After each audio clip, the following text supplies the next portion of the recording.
Baker recalled how her mother and grandmother who battled Jim Crow and black inequality taught her to fight for the rights of the disenfranchised, discriminated against, and poor, what they called, quote unquote, human rights.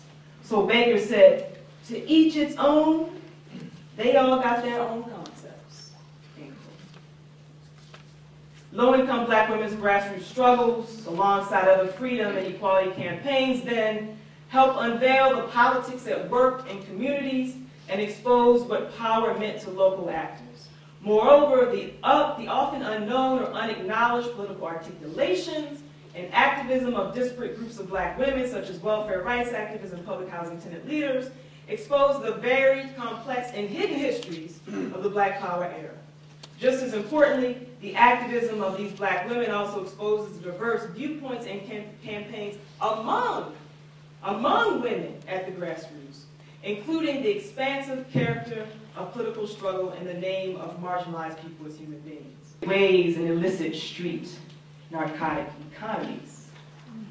I am going to introduce you to Alma Stallworth, all the while keeping in mind myself and asking you to keep in mind as well Baldwin's and Pierce Jackson's prophetic reminders that I started with. Alma Stallworth and her husband William were big eaters by 1955, 60 capsules a day of heroin each. William Stallworth first tried heroin as a U.S. Army band stationed in Japan in 1950. He thought he was smoking opium. William Stallworth brought heroin cheaply from GIs, first at Camp Ko in Yokohama and then Tokyo, about 20 miles west of Tachikawa Air Base, where he was stationed. Initially, Alma Stallworth smoked marijuana recreationally.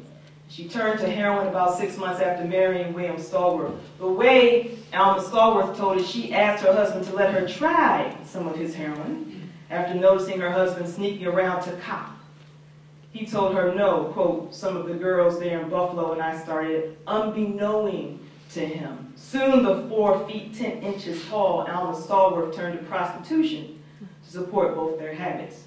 Alma Stallworth's 1953 mugshot depicts a scowling brown-skinned woman, her hair cut short on the sides and plumed on the top, her eyebrows furrowed. Her rap sheet indicated that before she married, she had already led a rough existence. As early as March 1946, she was arrested for soliciting. 5 months later, she was charged with grand larceny and again for soliciting prostitution in 1948 and 1949. Sometime in 1951, she started using heroin in Buffalo. At that time, Alma worked in an aircraft factory. When her habit increased, she became again, quote, a prostitute and had a house with some girls who used heroin working there, end quote. By August 1955, Alma needed 60 caps a day. Her arms a crowded pot landscape of needle marks and puffed horribly because of heavy adulteration of heroin with quinine. Arrested in September 1955 and testifying in November 1955 before a congressional subcommittee on illicit trafficking, the 29-year-old Alma Stallworth lamented her own drug use, saying, quote, this drug is a terrible thing, it takes your nature, end quote. Apparently providing useful information to arresting agents, Alma Stallworth was back on the street in a relatively short time, only to be arrested again sometime in 1956 with $3,000 of pure heroin. So I'm going to end with a barrage of questions. Why should we care about Alma Stallworth and women and men like her? How can we understand her life, her relationship, and her, yes, tragic situation? And what does her absence from our narratives of black urban experiences, black women's lives, and the uses of the eras of the telling of black freedom struggles obscure or keep hidden? How might such narratives help us better clothe the phantom of what we refuse to openly acknowledge, deign to discuss, or imagine we already know? How might such narratives provide the mirror realities to spark the conversation about the social dynamics that make legible and complex the untoward, often appalling circumstances of black people in the post-World War II America? Whether it's the intraracial, often moralistic and marginalizing dynamics within black communities, whether it's the relationship between race and the development of the criminal justice system that will operate in spaces of liberatory politics, as Heather just discussed, whether it's the relationship between alternative forms of work and economic systems, or, for instance, the relationship between drugs and the growing percentage of black women incarcerated, And how do all of these help us think more expansively about Black freedom struggles and questions of marginalization, both in the histories many of us have already written and the histories many of these historical subjects have helped to make?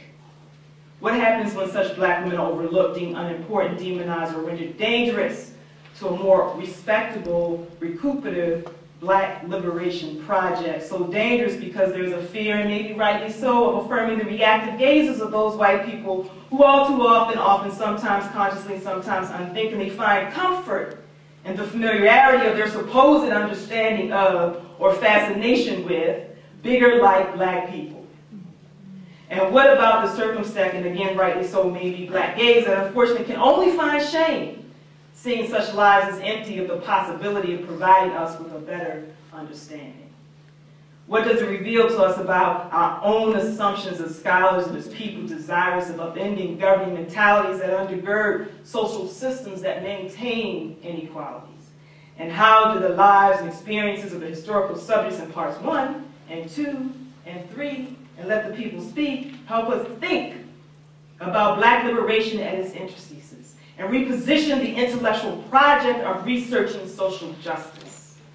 How would these voices, these lives, these experiences, these histories exposed, albeit only briefly in this exploratory talk in 3 parts, and their counterparts in the contemporary movement or moment, help, quote unquote, rewrite other histories of struggles for Black freedom? Or should I say, eliminate the obscure from obscure lives, the hidden from hidden histories, and by doing so produce thoughtful narratives which otherwise have yet to be told?